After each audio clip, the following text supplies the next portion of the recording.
Hello there, Leos. Welcome to your tarot reading. So, first off, I would like to apologize for the delay, the tardiness again with your reading. I am sincerely sorry. I was traveling the past few days and I got really sick on the plane. And so, my sincerest apologies, okay? I will try my very best so that this doesn't happen again. Either way, let's go into your reading. I saw two images. Well, actually it's one continuous image, but two themes coming into the picture for you, and it's really fun. So I'm glad to see this. So first of all, I see this little boy. The scenery looks a little bit like 1920s, 1930s. So it's a long time ago, and it seems like we're possibly in New York City in the United States. It's really odd. So there's this little boy. He's probably 5 or 6, and he has a dog, a golden retriever. He has a beret, a black beret on. He has a twill coat and khaki pants, and some sturdy looking black boots. And he's standing in a corner of the street with his dog, a leash. He's holding onto the leash, and the leash is connected to the golden retriever. He's looking at a storefront. So it seems as if his adult escorts are in there doing their errands or doing some shopping, and he's waiting outside with the dog. So, maybe the store didn't allow the dog to be inside, so he opted to wait outside with the dog. And then, while he's outside, he's looking about. There are a lot of, adults walking back and forth, going about their day outside. And he sees this mini car, so I guess it can't be the maybe it's like a trailer coach, so it's a car, it's relatively small. It comes to a stop right by him, and then a bunch of people came out of this car. So it's a very small car. There's no way, there's no rhyme or reason why that many people are able to fit in that car, why that many people are able to emerge from the car. But there are a lot of people, I would say 10, 12, 15 people just walking out of this car. And he's looking at it, and his eyes are like, almost about to pop out of his out of its sockets. So he's like amazed. And then he hears a little bit of commotion. And he looks up and at this really tall building in front of him. And it's almost like a skyscraper. It looks to me almost like a skyscraper. And there are airplanes flying above, like fighter jets. And there's this giant, it's like the King Kong, this giant gorilla that has climbed up to the skyscraper, and it's swinging about. And he's like horrified.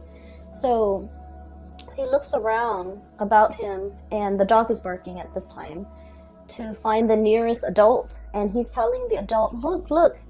And the adult looks at him as a little child and dismisses him and walks on. And because he apparently has something that is a little bit more urgent, that needs tending to, so he walks on. He doesn't even bother to look. So then the kid flags down the next adult, a woman, and the woman does the same thing. And the woman refuses him to look up. And he tries to catch the attention of other adults around him. No one pays any attention. Everyone is really busy going about their day, walking very quickly.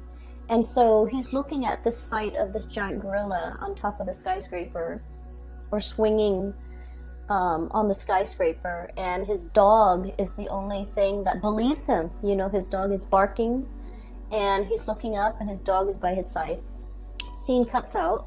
So I feel as if there is some information that you are very privy to, and I feel like the people around you are completely oblivious. Okay, so that's the impression that I'm getting here. And I feel as if there's some shocking revelation, shocking news pertaining to a situation that might not have anything to do with you. shocking revelation, shocking news, something that is going to, you know, rip the rug out from under somebody.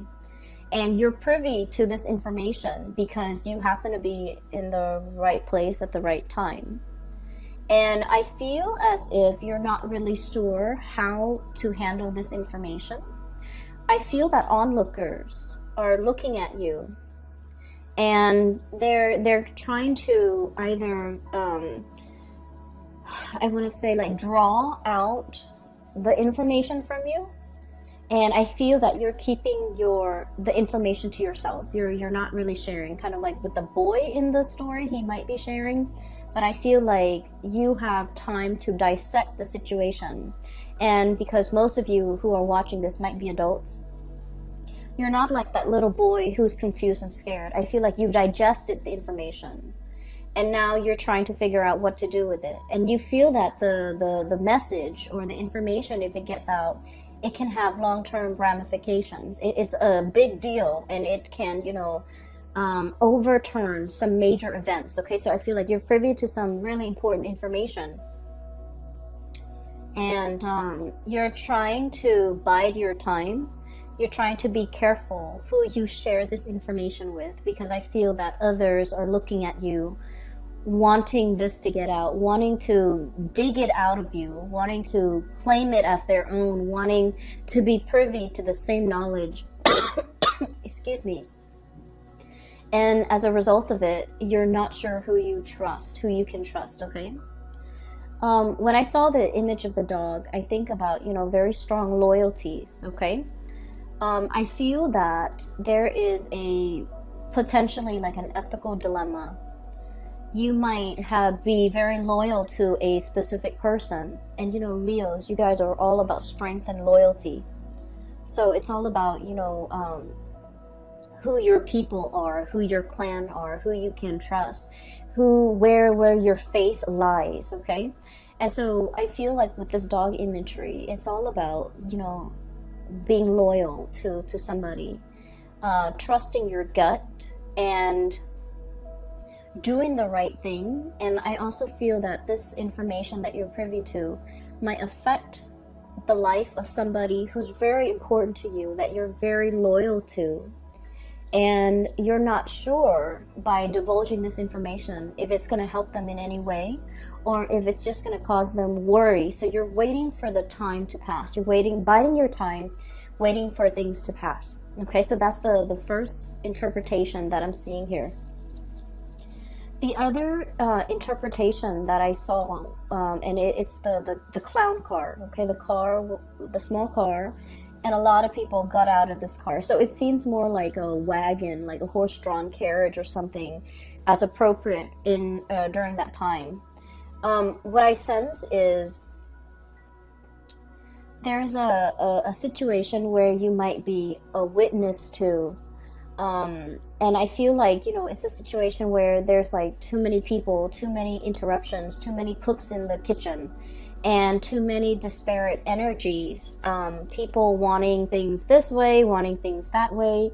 And I feel like no one's really listening. No one's really operating at the best interest for all of those involved. Everyone wants to get a say. It's a very crowded environment, and it can feel almost like you're too many egos is it's drowning out the objective of this gathering. Okay, so you might be in a room full of people, all of which are experts in their field, and they're trying to figure out the best course of action. And I feel that no one is really in the limelight. No one has an upper hand.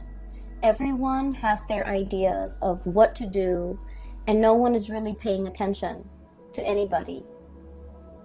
And then I also have a situation where, you know, there's like one person and then their group of cronies who are propping them up, or who's giving or manipulating the situation.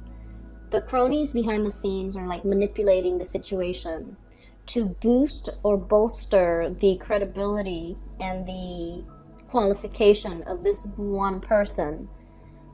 And yet that person, you see through it, and I feel like you feel like that person's not qualified, but their cronies are talking big about them and are making, trying to persuade you. But I feel like you see through it. So that's what I'm seeing here.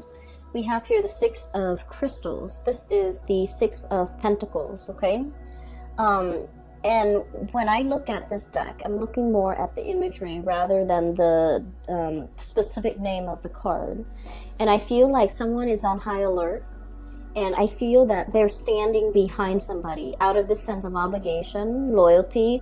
Possibly they're co-opted to take like a specific course of action to support a specific candidate, even though that candidate might not be the best person for the job.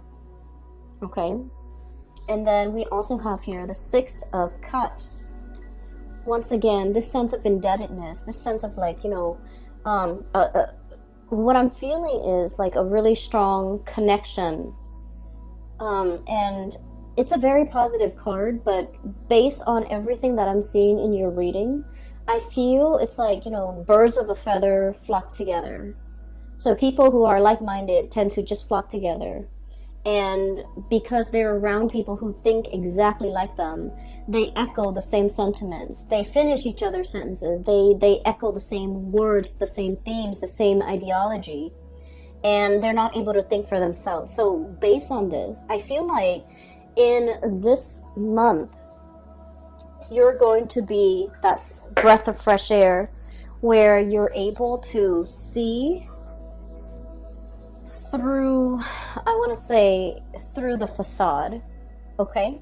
And it's really asking you, the energy that you embody here, we have the Empress, and the Empress, this is a low pressure job, okay? The Emperor gets all the limelight. The Empress is very soft, behind the scenes types of energy.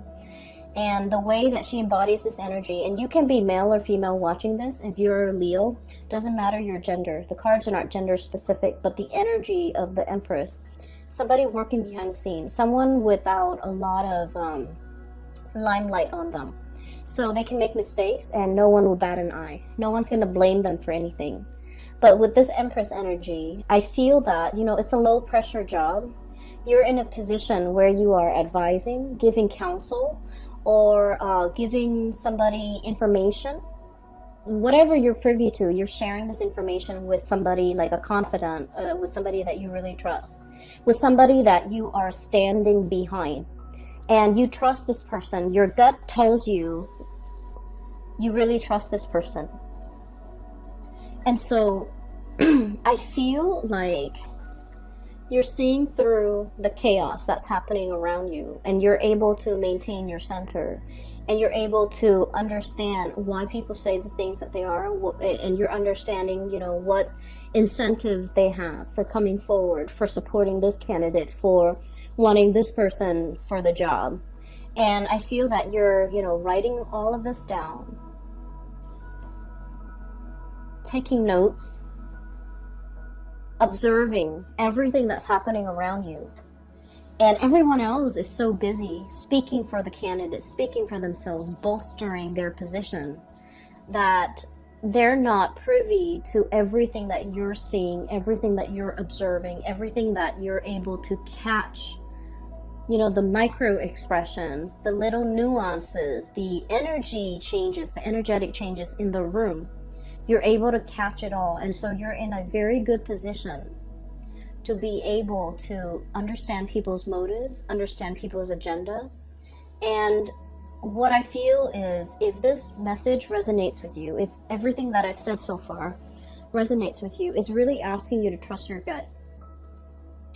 There are things that we know, we feel it, we hear it, we see it, we experience it, we are able to sense it, right? We can experience it with our senses, or we can just experience it in a very intuitive way.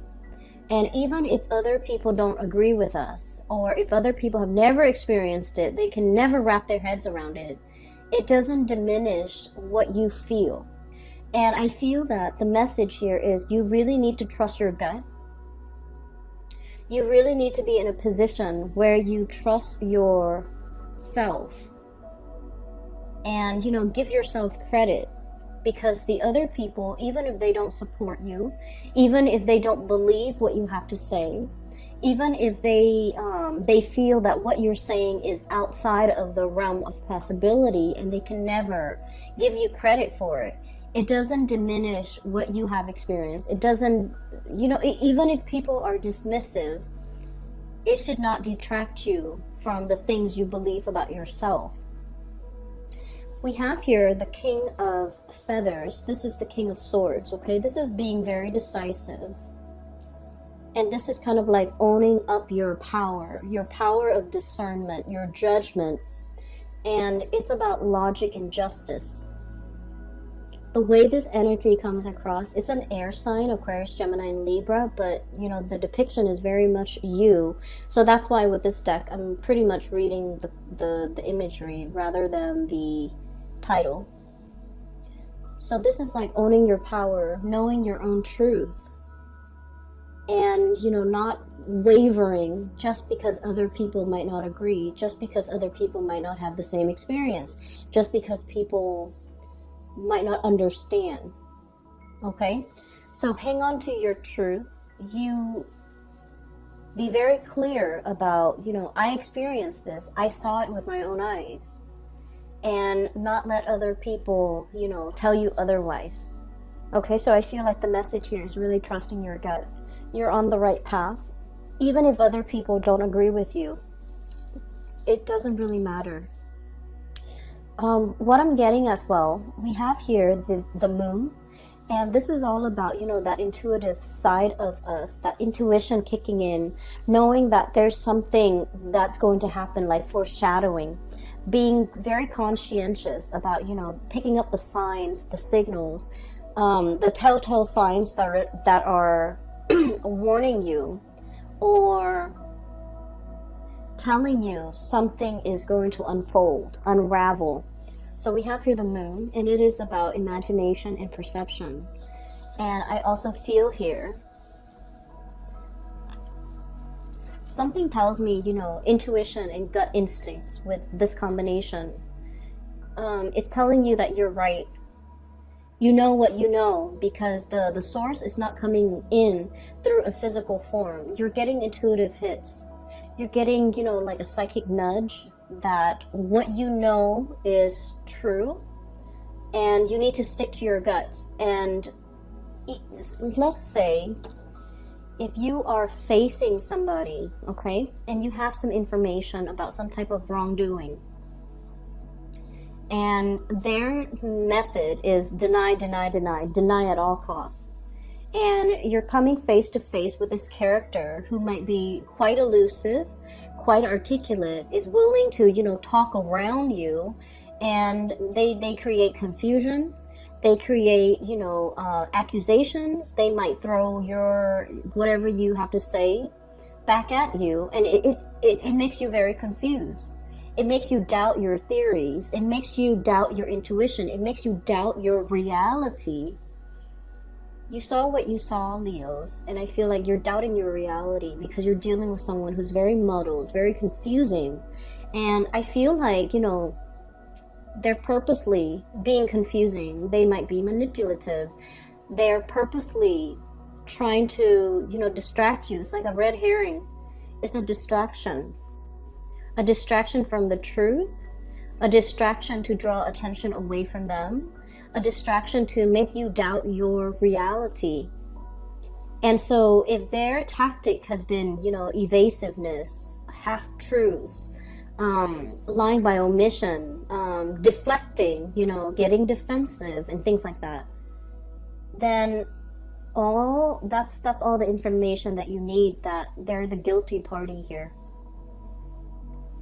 So I'm sensing that you need to stand in your truth. If you are face to face in confrontation with another person, or you're trying to tell them what you saw and they're being dismissive, you have to wonder why they're being dismissive. Is it something that they are already aware of but in self-denial about? So whatever it is, I feel like this is, you know, big. Um, for some of you, I feel like you might have a friend, and that friend might be in a relationship, and you see your friend's relationship partner with another person, you know, and so you're not really sure, like, do I tell my friend? You might decide to tell your friend, and your friend might be in denial. Your friend might be very defensive and not willing to accept this information. So break it to them gently, okay? I feel like your sense of loyalty overrides all, because you want what's best for your friend, right? And so you're going to tell your friend this information. For some of you, I feel like it's in a work environment, and somebody that you work with is being poached by another company, another organization, or they're interviewing for like another company, like a rival company even, and you're not really sure what to do with that information. And I would say that information should be kept private, okay? Because it's somebody's livelihood. It's different. Do you see how the two scenarios are very different? So it depends on what's at stake. It depends where your loyalties are. And I feel like, you know, with relationships, with friendships, that's where your loyalties lie, and that's something that you need to tell the person. But when it comes to work, even if you're working in an extremely competitive environment and you feel like I have a leg up, I have an advantage here because of this information that I'm privy to, I feel that it's affecting the other person's livelihood. So this is not a situation you want to get involved in. And so use your discretion, use your judgment, but really listen to your intuition, because I also feel like it could be a relationship partner. Excuse me. And, you know, their habit is deny, deny, deny. That's their habit. And I do sense for many of you, they might be talking to an ex, they might be reminiscing about an ex, they might be in a relationship, you know, with an ex. And there's perception here. Your intuition is very strong. You sense something is up. You sense that something is wrong. And I feel that you really need to trust your intuition. And you really should discuss this situation and, you know, try to get to the bottom of it. But I do sense that you're dealing with someone who might be evasive, okay? So enough about that. On the flip side, so moving away from those two imageries where I feel that, you know, there's something that you're privy to, some information. I do sense, first of all, there is a really strong bond here. So this part is going away. And what I have here, this card has fallen out for all the signs, and I do shuffle the cards very thoroughly, but this card has fallen out for all of the signs since I've started using this deck, okay? So starting with Aries. This is a very strong emotional connection here. We have the King of Cups and the Six of Cups, a very strong soulmate type of energy. This is like twin flame soulmate. Two people who are very identical, very similar, very much alike.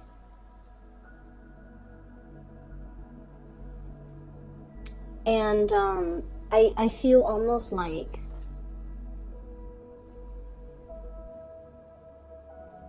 I feel like there's a relationship here that might be interracial, cross-cultural, or different in some way. So let's say like physically, you might be very different from each other. One person's taller, one person is shorter. Height differences, okay? One person might be very thin, the other person might be a little bit on the heavier side. One person's bald, the other person has really luscious hair. So I feel like there's a opposites attract. Like initially it's a physical connection where, you know, there's great attraction and it's opposites attract. But then on a soul level, the two of you are like peas in a pod, okay? So I feel like at first glance, something is not what it seems. At first glance, it's so different. It's so novel and exciting. But at the bottom of it, at the root of it, at the core of it, it's very similar. So I feel like you're, for many of you, you might be in a position where you're meeting somebody who might be a really strong soulmate of yours for this month. And it's telling you, you know, to kind of like take it slow, temperance, doing things in moderation. Okay, and then I'm also seeing this black and white, you know, the stripes. So I'm also feeling like the cross-cultural differences, as well as, you know, possibly being an interracial type of relationship. And I feel that some people might frown upon this, you know, what kind of archaic people we're dealing with. But, you know, they do exist. There are people with their prejudices and with their lack of understanding. There might be people that are frowning upon this, but I do feel like you feel what you feel, and you know what you know. And so, you know, don't give it any credit. Don't give it any mind. Don't heed it any mind, and don't let other people's narrow-mindedness like affect your perception of yourself, your perception of your partner in any way. So that's what I'm sensing here.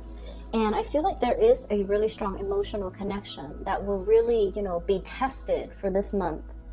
And not in the way that you're thinking, but I feel like it's in the way where it's like, are we in this together? If we're in this together, then we can't really let outsiders, you know, tear the relationship apart. We really need to be on the same page.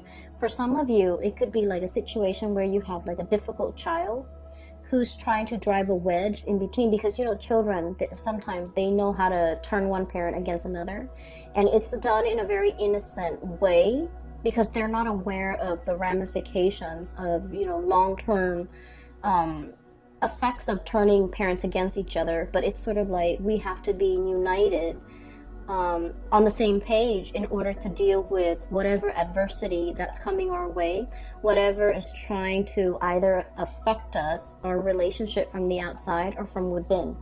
And so you have to trust your gut. You have to know exactly what you believe, what you saw, what you feel, whatever it is. You are the keeper of that knowledge. And no matter who comes up to you and tells you you were wrong, you did not see that, you did not experience that, that is not real. Whoever is telling you this, don't give it any weight, because you saw what you saw, you experienced what you experienced. It is real. And if they're trying to dismiss your experience, if they're trying to discredit whatever it is that you're trying to contribute, I just feel like, you know, they're trying to erase something that they feel is a major threat to them and their way of life. And as a result of it, I feel like it's done out of fear. So don't make don't let other people question your reality. Okay? Be very firmly planted. Okay? This is a very heavy bison. It looks like a bison. It looks like a, yeah. It's very heavy. It's not going to be swept away with the wind. Okay, it's firmly planted, and all these signs are pointing towards the gut area. So I'm just like, really listen to your gut. Listen to that ancient wisdom. Okay, these bisons are going extinct here in Northern America. So they have like an animal sanctuary, but they're heavily inbred, which is really sad. Anyways, going back to my main point. Stand true to your own knowledge, whatever you've experienced. Okay, this ancient wisdom is what I'm sensing here. That can't be, that really can't be shaken. And so I'm going to talk about the last two cards here. I have the Five of Crystals, and this is the Five of Pentacles. Seeking higher ground, seeking refuge, right? I feel like there's some type of calamity coming down, and this ladybug is all like, oh no, the ground's going to be impacted or affected. And so I'm seeking higher ground. I'm going to higher elevation. I'm seeking shelter. So it's a really beautiful card. It basically means that you're on the right track. Don't follow the herd. Don't follow the crowd. Seek higher wisdom. Go up to higher ground. Get a higher vantage point, because from there you're going to be able to see everything unfold. Okay? So we have as well the Knight of Cups. This is charm and passion. And what I do feel is it's kind of echoing the same theme. This is sort of like, this animal is enclosed in a body of water, okay? So it's only pecking or looking for food or looking for shelter in its very small controlled environment, okay? So it's really asking you to venture out a little bit more, and it's also asking you to, you know, we've done the same thing over and over again, try something else. And so Leos, I hope this reading resonates with you. Once again, I apologize for the delay with this reading. I feel like the messages are pretty singular in that it's telling you to, you know, really hold true, trust your instinct, trust your gut, because you know what you saw, you know what you experienced, and you know what you believe in. So don't waver on that front, okay, Leos? I will leave it at that. I will see you guys next week. Oh, I'm sorry, next month. Sometime next week for next month's reading. I wish you all the best, and if you are interested in a private reading, I have a link in the description box below for a colleague of mine. Her name is Bridget. She's based out of California, and you can click on the link and it'll take you to our website where you can book an appointment for yourself. You can enter your location, the time that you prefer, and the date, and the website is very user-friendly. So if you're looking for guidance, I highly recommend that you get a reading with her. I will talk to you guys soon. Take care, and I hope this video finds you well. Have a wonderful new year, 2020. Okay, I'll talk to you soon.